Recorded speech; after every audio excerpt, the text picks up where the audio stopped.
J'avance. On va aller voir de ce pas. On va aller voir de ce pas le BTC. Alors, pour le BTC, oui, tout le monde en parle, mais oui, mais bon, ça fait quand même déjà un petit moment, donc on en parle, n'est-ce pas? Il était devenu attractif il y a quelque temps, mais là n'est pas la question. On va se placer en weekly. Alors, on n'est que mardi, c'est vrai, mais c'est juste pour, on va dire, comprendre les grands enjeux du Bitcoin du moment, comprendre les grandes forces en présence, et le weekly est ô combien intéressant, utile et nécessaire. Regardez, on est en weekly et quand on regarde, et là on m'a expliqué un petit raccourci clavier. Si je fais Shift, regardez, ma ligne n'est pas horizontale, je fais Shift et hop là, la ligne est horizontale. Merci à l'abonné qui m'a donné l'astuce là sur EpicPen. Donc, je reviens sur le weekly Bitcoin. Weekly Bitcoin, on a vu le premier travail des 48 000. On l'a vu ensemble. On a également vu le travail des 40 000 et on a aussi vu venir les 50 000. On y est pour le moment. Donc, le weekly est uniquement là pour me situer, me dire que là, le gros du travail, les 50 000, on est pile poil dessus. Ça a été fait et c'était un TP, un objectif, on va dire, intermédiaire, temporaire, ô combien important. Et on va aller voir en daily maintenant comment il a été travaillé. Est-ce qu'il a été suffisamment travaillé? Et là, par suffisamment, il va falloir détailler, il va falloir mettre des faits là-dessus, il va falloir mettre des choses. Et on va aller voir tout ça en détail sur ce Bitcoin, voir comment les 50 000 ont réagi, et auquel cas, adapter sa stratégie intraday, c'est-à-dire, est-ce qu'il y a une opportunité à lancer du long, à lancer du short sur le BTC en intraday. Ce n'est pas du swing, salut José. Ce n'est pas du swing, ok? Alors ici, regardez, on a aussi ce point de liquidité, on l'a évoqué hier et avant-hier, je crois. Non, hier plutôt, parce qu'avant-hier, ça devait être un peu compliqué, ça pourrait être un peu compliqué. Je fais pas encore d'analyse le dimanche. Donc les 52 000. Bon, vous voyez, on est là-dessus. J'avance maintenant sur le daily. Comprenez que les 50 000 ont été touchés. Comprenez aussi de là où on vient, comment ça a été fait. Ça, c'est ultra important. S'arrêter à la simple bougie ici et de se dire « Ah, ça va continuer à monter » ou « Ah, ça va baisser », pour moi, c'est pas suffisant. Il faut bien comprendre les choses de là où on vient. La construction ici, je le répète, je le rabâche, mais elle a été faite techniquement parlant. Moi, je trouve ça joli. Je sais pas vous, mais moi, je trouve ça joli. C'est joli. Et là, on voit les microstructures ici qui ont été pétées. On le voit ici, la première impulsion, le pullback. Et la deuxième impulsion qui nous envoyait à peu près en l'air sur les 48 000 ici. Ok?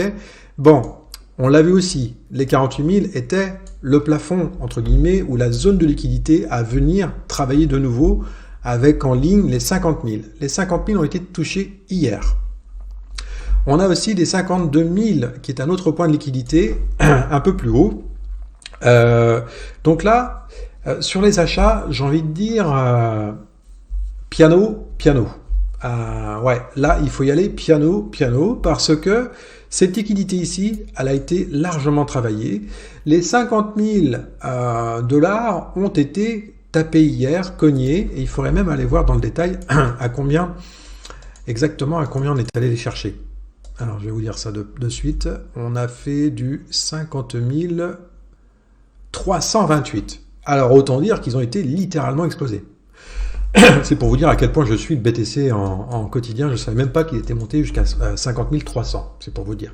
Donc là, pour moi, le job sur les 50 000, qui était à peu près par ici, le job a été fait. D'autre part, les 48 000, le job a été fait. On a aussi les 52 000 un peu plus haut ici. Bon, on a déjà fait quand même une sacrée belle impulsion ici. Alors, quand je dis une sacrée belle, il faut éviter les superlatifs, machin truc. Qu'est-ce qui me fait dire que l'impulsion devient maintenant exagérée? Eh bien, c'est des outils tout simples. Première impulsion, pullback, deuxième impulsion. Et là, je vois évidemment que la deuxième impulsion a été très largement consommée.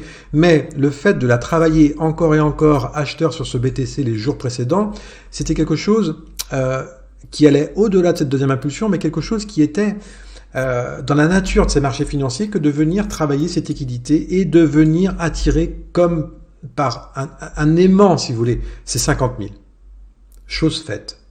Ça a été fait hier, de belle manière, sur les 50 000 300 même. Maintenant, prendre du long, ça me semble... est-ce que semble est justifié?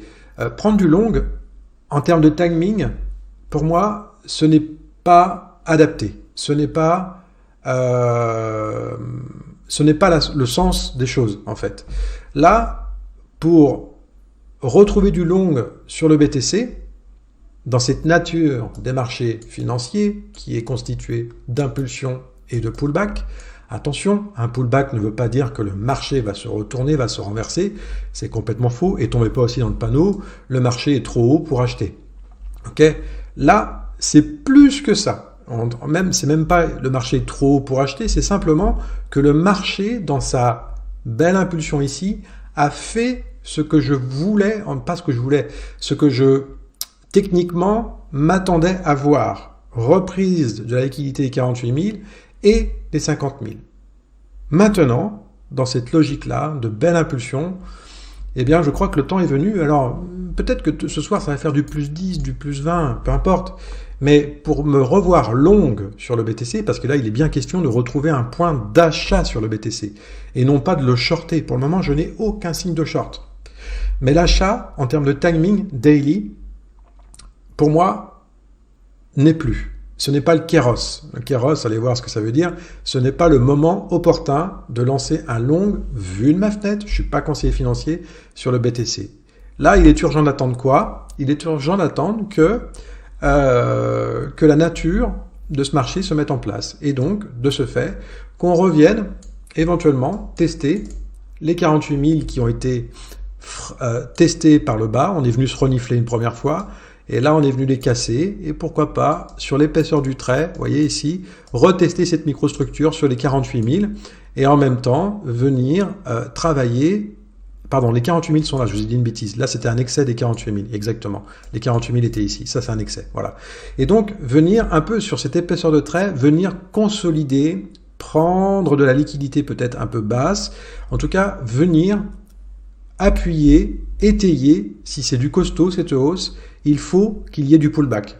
Pas de pullback, la hausse pourrait être quelque chose d'éphémère. Et si on veut construire sur le long terme, sur le BTC, en termes de hausse continue, ce qui semble être le cas, factuellement c'est le cas, hein, c'est bien construit, ça y va, ça envoie, eh bien le temps pour moi sur ce BTC, en tous les cas, avant de passer acheteur, je vais attendre, vous l'avez compris, un pullback.